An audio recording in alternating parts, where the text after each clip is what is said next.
মুক্তিযুদ্ধকে মানেন তারা সবাই একসাথে বসেছেন, কিন্তু দেশ যাচ্ছে কোন পথে। ঠিক যে সময় কথা বলছি, গণঅভ্যুত্থানের 1 বছর হয়ে যাচ্ছে, কতকগুলো বাস্তব কথাকে সামনে আনা জরুরি হয়ে পড়েছে। সেইটা যদি না হয়, আমরা খালি আবেগের জায়গায় থাকি, তাহলে যে গণঅভ্যুত্থানের কথা বলছি জুলাই আগস্টের, সেইটা বেহাত হতে দেরি হবে কিনা সেই প্রশ্ন কিন্তু আরো সামনে চলে আসবে।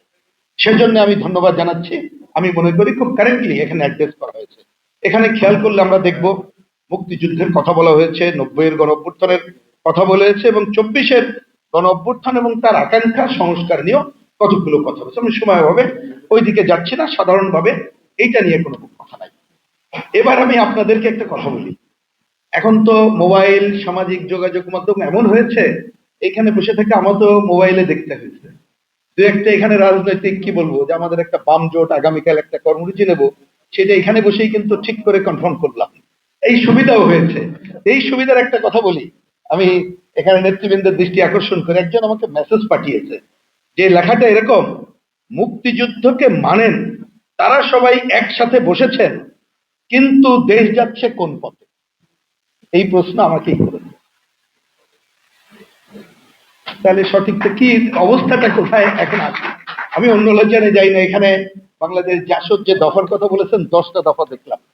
এ নিয়েও দ্বিধাদ্বন্দ্বের কারণে আমি ওইদিকে না যাই। তাহলে এবার আসি ছোট্ট ছোট্ট কথা। 24-এর যে গণঅভ্যুত্থান, ধরেন সামনে এসেছে তো দুইটা কথা।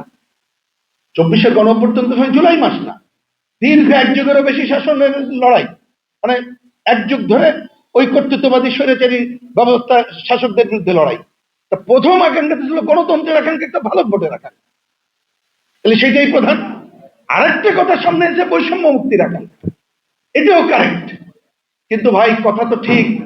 ধর আমরা কমিউনিস্ট পার্টি, পরিষ্কার করে বলি, আমরা মনে করি মৌলিক পরিবর্তন ছাড়া আপনি বৈষম্যহীন সমাজের জায়গায় যেতে পারবেন না। আমিও তো এই গণঅভ্যুত্থানের অংশীদার। আমি কি চাইবো কালকে এমন এমন সংস্কার, আমার ঘোষণাপত্র, গঠনতন্ত্র যা যা লেখা আছে, আসেন সংবিধানের সব সংস্কার করে কালকে এগিয়ে যাই? কে মানবে এটা? আর অথরিটি কে আমাকে দিয়েছে?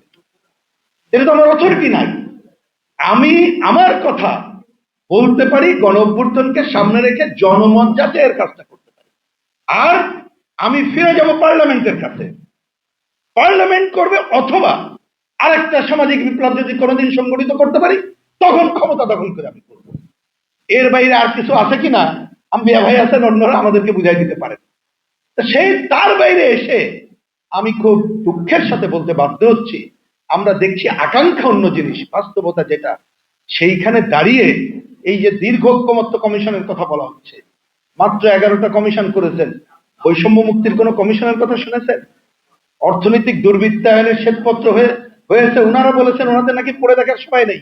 আর আমরা তো কমিউনিস্ট পার্টি মনে করি, এবং আমার ধারণা বামপন্থীরা সবাই আমরা একমত, যদি অর্থনৈতিক দুর্বৃত্তায়ন টিকে থাকে, রাজনৈতিক দুর্বৃত্তায়ন কোনোদিন দূর করতে পারবেন না। আপনি তো সেই আলোচনাই করলেন না। আচ্ছা ঠিক আছে, আপনার কাছে আমি আশা করলাম না।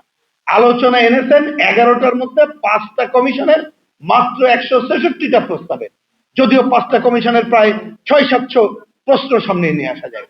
ঐক্যমত্য ঐক্যমত্য কথা বলা হচ্ছে, আমরা ওইখানে যেহেতু দেখলাম অধিকাংশ ব্যাপারেই ঐক্যমত্য আছে। আপনাদেরকে দায়িত্ব নিয়ে বলছি, ওই জায়গার অন্যতম প্রধানরা খাবার টেবিলে বলেছেন, আমি অন ইয়ারই বলতেছি, বলেছেন ভাই, আমি জিজ্ঞেস করলাম কয়টা প্রশ্ন ঐক্যমত্য বলেন তো সবাই। আমাকে বলেছে যে 86টা পয়েন্টে নাকি ঐক্যমত্য আছে। 166টার মধ্যে যদি 86টা ঐক্যমত্য থাকে, কারণ আমি তো আমার দলের ওইখানে দায়িত্ব পালন করেছি, কয়টা ঐক্যমত্য ছিলাম আমি তো নিজেই জানি।